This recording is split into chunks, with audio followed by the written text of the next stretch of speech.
Welcome back as we journey through the Bible in 1 year. We are on day 8, and today we're going to be reading through Genesis chapter 25 and 26 from the New King James Version. I've had this Bible since, 2007. So it's been almost 20 years since I've had this Bible. It's just the New King James Bible. I love it because it has all of this so that I can kind of know exactly where I'm going to at a faster rate. So let's get to Genesis chapter 25. We're going to be reading about Abraham's descendants and God's promise to Isaac and Isaac's prosperity.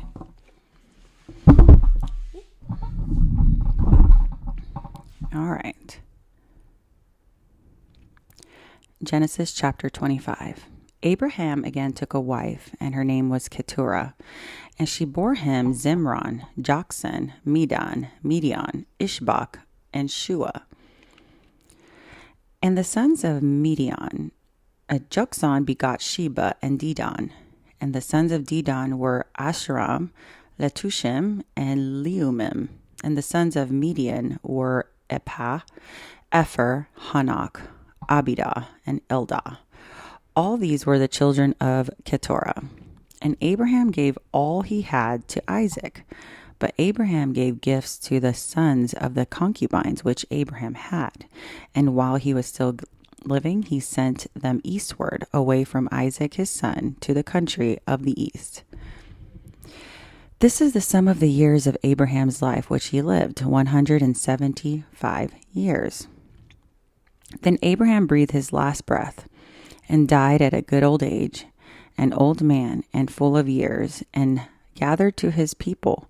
And his sons Isaac and Ishmael buried him in the cave of Machpelah, which is before Mamre, in the field of Ephron, and the son of Zohar the Hittite, the field which Abraham purchased from the sons of Heth. There Abraham was buried, and Sarah his wife. And it came to pass after the death of Abraham that God blessed his son Isaac, and Isaac dwelt at the Beer Lahai Roi. The families of Ishmael and Isaac. Now this is the genealogy of Ishmael, Abraham's son, whom Hagar the Egyptian, Sarah's maidservant, bore to Abraham. And these were the names of the sons of Ishmael by their names according to their generations. The firstborn of Ishmael, Nebajoth, then Kedar, then Adbeel, Mibsam, Mishma, Duma, Massa, Hadar, Timu, Jetor, Napish, and Kedemah. These were the sons of Ishmael, and these were their names, by their towns and their settlements, 12 princes according to their nations. These were the years of the life of Ishmael, 137 years, and he breathed his last breath and died, and was gathered to his people. They dwelt from Havilah as far as Shur, which was the east of Egypt, as you go towards Assyria. He died in the presence of all his brethren. This is the genealogy of Isaac, Abraham's son. Abraham begot Isaac. Isaac was 40 years old when he took Rebekah as his wife, the daughter of Bethuel and Syrian of Padan Aram, the sister of Laban the Syrian. Now Isaac pleaded with the Lord for his wife because she was barren, and the Lord granted his plea. And Rebekah, his wife, conceived. But the children struggled together within her, and she said, "If all is well, why am I like this?" So she went to inquire the Lord, and the Lord said to her, "Two nations are in your womb. Two peoples shall be separated from your body. One people shall be stronger than the other, and the older shall serve the younger." So when her days were fulfilled for her to give birth, indeed there were twins in her womb. And the first came out red, and he was like a hairy garment all over. So they called his name Esau. Afterward, his brother came out, and his hand took hold of Esau's heel. So his name was called Jacob. Isaac was 6 years old when she bore them. So the boys grew, and Esau was a skillful hunter, a man of the field, but Jacob was a mild man dwelling in tents. And Isaac loved Esau because he ate of his game, but Rebekah loved Jacob. Now Jacob cooked a stew, and Esau came from the field, and he was very weary. And Esau said to Jacob, "Please feed me that same red stew, for I am weary." Therefore his name was called Edom. But Jacob said, "Sell me your birthright as of this day." And Esau said, "Look, I am about to die. So what is this birthright to me?" And then Jacob said, "Swear to me as if this day." So he swore and sold his birthright to Jacob.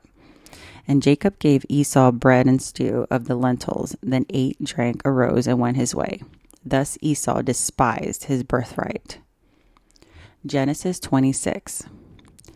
There was a famine in the land besides the first famine that was in the days of Abraham, and Isaac went to Abimelech, king of the Philistines, in Gerar.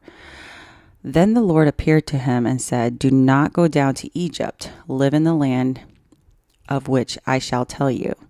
Dwell in this land, and I will be with you and bless you. For to you and your descendants I will give all this land, and I will perform the oath which I swore to Abraham your father. And I will make your descendants multiply as the stars of the heaven, and I will give you, your descendants, all these lands, and in your seed all the nations of the earth shall be blessed. Because Abraham obeyed my voice and kept my charge, my commandments, my statutes, and my laws." So Isaac dwelt in Gerar, and the men of the place asked about his wife, and he said, "She is my sister." For he was afraid to say, "She is my wife," because he thought, lest the men of the place kill me for Rebekah, because she is beautiful to behold. Now it has come to pass, he had been there for a long time, that Abimelech, the king of the Philistines, looked out through the window and saw that there was Isaac, showing endearment to Rebekah his wife. Then Abimelech called Isaac and said, "Quite obviously she is your wife, so how could you say she is my sister?" Isaac said to him, "Because I said, lest I die on account of her." And Abimelech said, "What is this you have done to us? One of the people might soon have lain with your wife, and you would have brought guilt upon us." So Abimelech charged all his people, saying, "He who touches this man and his wife shall surely be put to death." Then Isaac in that loud and reaped in the same year 100-fold, and the Lord blessed him. The man began to prosper and continued prospering until he became very prosperous. For he had possessions of flocks and possessions of herds and great numbers of servants. So the Philistines envied him. Okay, buddy. All right, let's come here. Hold on.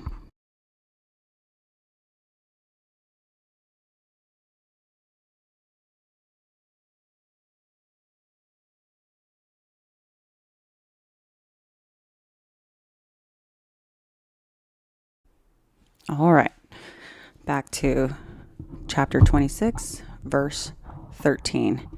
The man began to prosper and continued prospering until he became very prosperous. I like that verse. Gonna have to frame that one. For he had possessions of flocks and possessions of herds and a great number of servants. So the Philistines envied him. Now the Philistines had stopped up all of the wells of his father's servants and dug in the days of Abraham his father, and they had filled it with the earth. And Abimelech said to Isaac, "Go away from us, for you are much mightier than we." Then Isaac departed from there and pitched his tent in the valley of Gerar and dwelt there. And Isaac dug again the wells of the water which he had dug in the days of Abraham his father, for the Philistines had stopped them up after the death of Abraham. He called them by the names in which the father had called him. Also Isaac's servant dug in the valley and found a well of running water there. But the herdsmen of Gerar quarreled with Isaac's herdsmen, saying, "The water is ours." So he called the name of well Esek, and because they quarreled with him. Then they dug another well, and they quarreled over that one too. So he called its name Sitnah. And he moved there and dug another well, and they did not quarrel over it. So he called that name Rehoboth, because he said, "For now the Lord has made room for us, and we shall be fruitful in the land." Then he went up there to Beersheba. And the Lord appeared to him the same night and said, "I am the Lord God your father Abraham. Do not fear, for I am with you. I will bless you and multiply your descendants for my servant Abraham's sake." So he built an altar there and called on the name of the Lord, and he pitched his tent there. And there Isaac's servant dug a well. Then Abimelech came up from Gerar with Ahuzath, one of his friends, and Pichol, the commander of his army. And Isaac said to them, "Why have you come to me, since you hate me and you sent me away from you?" But they said, "We have certainly seen that the Lord is with you." So we said, "Let there now be an oath between us, between you and us, and let us make a covenant with you, that you will do us no harm, since we have not touched you, and since we have done nothing to you but good, and have sent you away in peace. You are now the blessed of the Lord." So he made them a feast, and they ate and drank. Then they arose early in the morning and swore an oath to one another. And Isaac sent them away, and they departed from him in the peace. It came to pass the same day that Isaac's servant came and told him that the well which they had dug, and said to him, "We have found water." So they called it Sheba.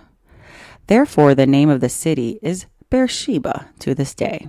When Esau was 40 years old, he took as wives Judith, the daughter of Beri the Hittite, and Bismath, the daughter of Elon the Hittite. And they were a grief of mind to Isaac and Rebekah. Wow. Anyways, go ahead and press subscribe if you want to listen to day 9. Thank you.